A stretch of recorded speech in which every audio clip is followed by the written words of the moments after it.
You guys have no idea how long I've been stalling this video.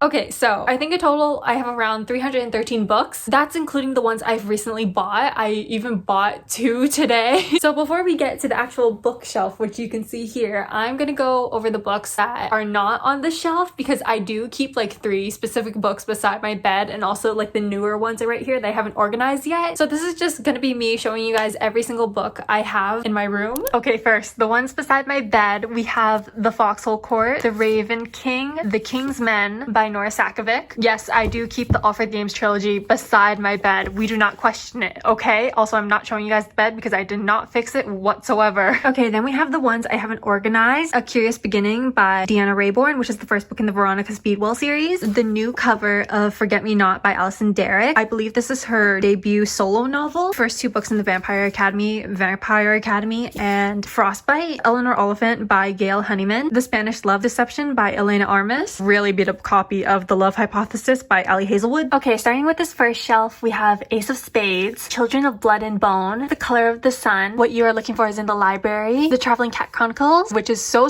good, go read it, Half Soul and 10,000 Stitches by Olivia Atwater. I've only read the first book, still need to read the second book. The Red Queen series by Victoria Aveyard, Red Queen, Glass Sword, King's Cage, and Warstorm. I've only read these first 2 and I probably will never finish these last 2. A Man Called Ove by Frederick Bachman. I still really want to read a Frederick Bachman book. Legends and Lattes by Travis Baldree. I thought it was really cozy. Six of Crows, Crooked Kingdom, King of Scars, Rule of Wolves, Shadow and Bones, Siege and Storm, and Ruin and Rising, all by Lee Bardugo. I've only read these 2 by Lee Bardugo and I love them. I really want to read this one because Nikolai has a POV in it. I'm really scared to read these 3. Hellbent by Lee Bardugo, which is the first book in her 9th House series. The Girl Who Drank the Moon by Kelly Barnhill. I really like this cover. The Inheritance Games, The Hawthorne Legacy, and The Naturals, all by Jennifer Lynn Barnes. I still have yet to read a Jennifer Lynn Barnes book, but I really want to read The Naturals by her. I'm not really sure about The Inheritance Games, but I'll give it a try. Cinderella is Dead by Kaylin Barron. The Cruel Prince and The Stolen Heir, both by Holly Black. Still have yet to read a Holly Black book too. We also have The Darkest Part of the Forest by Holly Black. Then we have what I consider to be a very underrated series by Kendare Blake. 3 Dark Crowns, 1 Dark Throne, 2 Dark Reigns, and 5 Dark Fates. Please go read this because I think it's so underrated and I really liked it when I first read it. Of all of my Livy Blake books, we have The Atlas Six, The Atlas Paradox, One for My Enemy, Masters of Death, and Alone with You in the Ether. I've only read One for My Enemy, but I really want to read The Atlas Six. And also, I don't know why, but I'm so interested in this one for some reason. Love Light Farms by B.K. Borson. I have not read a Christmas book in my life, so hopefully during Christmas I can read this one. The Darkest Minds trilogy by Alexandra Bracken. The Darkest Minds, Never Fade, and In the Afterlife. I've only read this first book, still need to read these last 2. The Serpent and the Wings of Night, Six Scorched Roses, and The Ashes and the Starcursed King by Carissa Broadbent. I really like this first book. These last 2 do not like as much. There's also Daughter of No Worlds, also by Carissa Broadbent. I really want to read this one. Red Rising by Pierce Brown, which is like a very famous science fiction book. Bitter Blue by Kristen Cashore. The Bodyguard by Catherine Center. Love this one. Things You Save in a Fire by Catherine Center. Still have not read. The School for Good and Evil series by Simon Che Nanny. School for Good and Evil, A World Without Princes, The Last Ever After, Quest for Glory, A Crystal of Time, and One True King. The Demon King. I heard this one's really good. One of my favorite graphic novels ever. Awkward. Okay, starting on the second shelf, we have Gilded Wolves, The Silvered Serpents, and The Bronze Beast by Roshani Chokshi or something like that. City of Bones, City of Ashes, City of Glass, City of Fallen Angels, City of Lost Souls, City of Heavenly Fire, all by Cassandra Clare. Fun fact, still have not read a Cassandra Clare book yet, and I have so many of her books. Chain of Gold, Lord of Shadows, The Red Scrolls of Magic, and Clockwork Angel by Cassandra Clare as well. I really want to read the Clockwork trilogy by her. Love Lettering by Kate Claiborne, Land of Stories, The Wishing Spell, The Enchantress Returns, A Grim Warning, Beyond the Kingdoms, An Author's Odyssey, and Worlds Collide, all by Chris Colfer. Really love the series when I was younger. A Tale of Magic, A Tale of Witchcraft, and A Tale of Sorcery, also by Chris Colfer. I've only read the first book and I really want to read the last 2 books as well. Gwen and Art Are Not in Love, Truth Witch, Wind Witch, and Blood Witch by Susan Dennard. I have not read one book in this series. Legendborn and Bloodmarked by Tracy Dion. I really love this first book and I still need to read the second book. Then we have one of my new favorite authors actually. I've only read one of her books, The Boy Who Steals Houses and A Thousand Perfect Notes, both by C.G. Drews. This was so good. I highly recommend this. We Hunt the Flame and A Tempest of Tea by Hafsa Faisal. An Encyclopedia of Fairies by Heather Fawcett. All of Us Villains by Amanda Foody and C.L. Herman. If I Stay by Gail Farman. I read this so long ago also Caravel, Legendary, and Finale by Stephanie Garber. I did not like Caravel that much, and I got like halfway through Legendary, could not finish it, so I'm really not sure if we'll finish these last two. This Is How You Lose the Time War by Amal El Motar and Max Gladstone. I really like this book. One Dark Window by Rachel Gillig. I started this book, got halfway, could not finish it because I got really bored. Immortal Longings, These Violent Delights, and Foul Lady Fortune, all by Chloe Gong. I really want to read a Chloe Gong book this year. To All the Boys I've Loved Before, P.S. I Still Love You, and Always and Forever Lara Jean, all by Jenny Han. I read this trilogy so long ago and it wasn't my favorite. Love Theoretically by Ali Hazelwood. Also still have yet to read the Ali Hazelwood book. Beach Read, People We Meet on Vacation, Book Lovers, and Happy Place by Emily Henry. I've only read Beach Read and Book Lovers by her. I'm hoping to read these two this summer. Spice Road by Maya Ibrahim. Winter Song by S.J. Jones. Tokyo Ever After by Emiko Jean, and The Bridge Kingdom by Daniel L. Jensen. Third shelf, we have Part of Your World by Abby Jimenez. I really want to read it in Abby Jimenez book too because I've been really getting into romance this year. Beneath the Key, Queen of the Tierling, and The Invasion of the Tierling by Erica Johansson. I really want to get into this series because I heard the romance was like really cute. A really beat up copy of Castle in the Air by Diana Wynne Jones. The Storm Crow and the Crow Rider, Shadow of the Fox, Soul of the Sword, and Night of the Dragon by Julie Kagawa. I've only read these first two and I started this one and then I completely forgot I started it and I still haven't picked it back up. Aurora Rising, Aurora Burning, and Aurora's End by Amy Kaufman and Jay Kristoff. I read this first book. It was okay. I tried reading the second book and then I kind of just got bored and put it back down. So again, not sure if I'll ever finish the series. Defy the Night, Letters to the Lost, More Than We Can Tell, and Call It What You Want, all by Bridget Kimmer. I love Bridget Kimmer's contemporary romance books so much, and then I tried one of her fantasy books, which really isn't fantasy at all. It's more dystopian. I didn't like this one as much as her contemporary romance books, but these three were so great, especially Letters to the Lost, which is my favorite by her. God of Fury by Rena Kent. I got so bored because the couple got together like so early, or rather they hooked up really early, and I just kept getting really bored because all this book was smut. The House in the Swirling Sea and Under the Whispering Door by TJ Klune. I really liked this first book, and then this one right here I tried reading and I kind of got bored near the beginning, so I put it down, but I'll give it another try some other day. Babel by R.F. Kwong. I'm so scared to read any of her books, but I really want to. Twice in a Blue Moon, The Unhoneymooners, and Love in Other Words by Christina Lauren. I've only read Twice in a Blue Moon by her. Mainly the reason why I'm scared to read these two because I didn't really like this one that much. Daughter of the Pirate King by Trisha Levenzeller. If You Could See the Sun, This Time It's Real, and I Hope This Doesn't Find You, all by Anne Liang. I love Anne Liang's books so much. I've only read these two and I can't wait to read this one. Spin the Dawn by Elizabeth Lim. Still haven't read an Elizabeth Lim book yet, but she has so many. A Magic Steeped in Poison by Judy I. Lin. This cover is so beautiful. She Gets the Girl by Rachel Lippincott and Alison Derrick, and then The Lucky List by Rachel Lippincott. This one right here I love so much, and I highly recommend this one if you like sapphic romances. The Legend Trilogy, Legend, Prodigy, and Champion, and then Rebel, Warcross, and Wildcard, all by Marie Lu. I love the Legend Trilogy so much. It's mainly the series that got me back into dystopian last year, I believe, so go read this one if you're into like very fast-paced books. Then we have The Assassin's Blade, Throne of Glass, Crown of Midnight, Heir of Fire, Queen of Shadows, Empire of Storms, Tower of Dawn, Kingdom of Ash, all by Sarah J Maas, and they're actually the original covers because I read this series like so long ago. I do like the newer covers better. These older covers give off like very YA when this was still in the YA section, which is very unfortunate that they were still in the YA section, by the way, when I first read them, because they should not have been. Same with A Court of Thorns and Roses, A Court of Mist and Fury, A Court of Wings and Ruin, and A Court of Frost and Starlight. These are also like when they were still on the YA shelves. Assistant to the Villain by Hannah Nicole Mayer. I tried reading this book. I kind of got bored. I guess I just wasn't in the mood for it. Shatter Me, Unite Me, Unravel Me, and Ignite Me, all by Tara Mafi. I tried reading this series like I think a month ago, and I guess I just wasn't really into it because I put it down after like the first 5 pages, which I know isn't fair, but I'm like a very big mood reader, so I'll definitely give it like another try when I'm in the mood. Serpent and Dove by Shelby Mahiran. I did not like this book very much. The Last Magic by Lisa Maxwell. I heard the series was like really popular a few years ago, so I really wanted to give it a try. Red, White, and Royal Blue. Still haven't watched the movie, really want to though. Okay, we're on to the fourth shelf. Keeper of the Lost Cities, Exile, Everblaze, Never Seen, Lodestar, Nightfall, Flashback, Legacy, Unlocked, and Stellar Loon, all by Shannon Messenger. I'm still waiting for that 10th book to come out. Shannon Messenger announced a book 9.5. We're all waiting for book 10. Like, where the hell is it? Heartless Gilded by Marissa Meyer. And also, I'm supposed to have Renegades, but I lent it to my friend, so just imagine Renegades is on top of here. We have Renegades, Arch Enemies, Supernova, Cinder, Scarlet, Cress, Winter, Stars Above, and Fairest, all by Marissa Meyer as well. Library of Shadows by Rachel Moore. This is her debut novel, and I still really want to read it. The Night Circus and the Starless Sea by Erin Morgenstern. Next, we have Fireborn by Rosaria Munda. Still really want to read this. The Chaos Walking series. The first two books, The Knife of Never Letting Go and The Ask and the Answer by Patrick Ness, and also More Than This by Patrick Ness, False Prince by Jennifer A. Nielsen, A Deadly Education by Naomi Novik, Loveless and I Was Born for This by Alice Oseman, The Girl from the Sea is like a really cute graphic novel, Captive Prince, Princess Gambit, and King's Rising by C.S. Picot. Very questionable series, but I actually really enjoyed it. Then we also have The Summer Palace and Other Stories by C.S. Picot and Dark Rise, Dorothy Must Die, The Wicked Will Rise, Yellow Brick War, and The End of Oz. This series was not very good, but I was very stubborn when I was younger and I was determined to finish it. Better Than the Movies by Lynn Painter wasn't my favorite. Kiss of Deception by Mary E. Pearson, Garden of the Curse by Katie Rose Poole, Geekerella, The Princess and the Fangirl, and Bookish and the Beast. Then we have The Maid. I still have yet to read a mystery book as well. She Drives Me Crazy by Kelly Quinlan, A Study in Drowning by Ava Reed, Malibu Rising and Daisy Jones and the Six by Taylor Jenkins Reid, A Gathering of Shadows, which is the third book in the Fallen Kingdom series. I also have the first book to Percy Jackson but lent it to a friend as well. Just imagine the Lightning Thief is on top of here. The Sea of Monsters, The Titan's Curse, The Battle of the Labyrinth, The Last Olympian, and then we have the first book in the Red Pyramid trilogy, all by Rick Riordan. Powerless by Lauren Roberts. Did not like this very much. I believe we're on the fifth shelf now. This is Enchantment of Ravens, Sorcery of Thorns, Vespertine, all by Margaret Rogerson. All of my Rebecca Ross books. We have Divine Rivals, Ruthless Vows, A River Enchanted, A Fire Endless, and Sisters of Sword and Song. These Hollow Vows. Aristotle and Dante discover the secrets of the world and dive into the waters of the world. A Far Wilder Magic by Alison Saft, and also A Fragile Enchantment by Alison Saft. I also have the first book in the Skyward trilogy, but that one is also being lent out to a friend. So Skyward, Starsight, Cytonic, and Defiant, and Skyward Flight by Brandon Sanderson, Mistborn, The Will of Ascension, and The Hero of Ages by Brandon Sanderson as well. Another stack of Brandon Sanderson right here. Warbreaker, Elantris, The Way of Kings, Words of Radiance, and Oathbringer, and also Steelheart, A Witch in Time by Constance Sayers. I got this one so long ago and I still really want to read it, but it's been on my shelf for forever. A Darker Shade of Magic trilogy by V.E. Schwab, A Darker Shade of Magic, A Gathering of Shadows, and A Conjuring of Light. This trilogy was so good. Another good two books by V.E. Schwab, The Savage Song and Our Dark Duet. This is probably my favorite book by V.E. Schwab ever because of the romance in it. Vicious, The Invisible Life of Addie LaRue, and Gallant by V.E. Schwab, The Ash Princess by Laura Sebastian, The Fountains of Silence by Ruta Serpites, The Priory of the Orange Tree by Samantha Shannon, The Evil Queen by Jenna Showalter. The plot in this was so